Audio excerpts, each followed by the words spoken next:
Calcutta rape case చూశారు కదా, ఒక డాక్టర్ని రేప్ చేశారు. అది ఎవరు చేసిండ్రో ఏం చేసిండ్రో ఇప్పటి వరకు 2 వీక్స్ అయిపోతుంది, ఏం తెలియదు. ఓన్లీ ట్విట్టర్లో, సోషల్ మీడియాలో, ఫేస్బుక్లో, ఇన్స్టాగ్రామ్లో మాత్రం హల్చల్ చేసుకున్నాం అందరం కలిసేసి, శిక్షించాలా మళ్ళీ ఇలా జరగద్దని చెప్పేసి. కానీ ఇప్పటికి కూడా ఎవరు చేశారు, ఎలా చేశారు అనే దానికి సాక్ష్యాలు లేకుండా చేశారు, పనిష్మెంట్ లేకుండా చేశారు. ఎవడైతే చేశాడనుకుని అరెస్ట్ చేశారో వాడు నేను చేయలేదంటున్నారు అన్నమాట. అంటే లాస్ట్కి ఇది ఇలానే దాన్ని సమాధి చేస్తారు తప్ప ఏనాడు కూడా ఇలాంటి వాటికి పరిష్కారం ఉండదు. ఇలాంటి వాటికి పరిష్కారం చూపించింది వైఎస్ రాజశేఖర్ రెడ్డి మరియు కేసీఆర్ మాత్రమే. సజ్జనార్ ద్వారా ఎన్కౌంటర్ చేయడం ఒకటే దీనికి పరిష్కారం తప్ప ఈ కేసులు ఏమి నిలవయవు, అవన్నీ వేస్ట్ కథలు.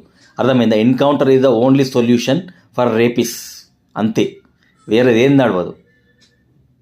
కాబట్టి సజ్జనార్ లాంటి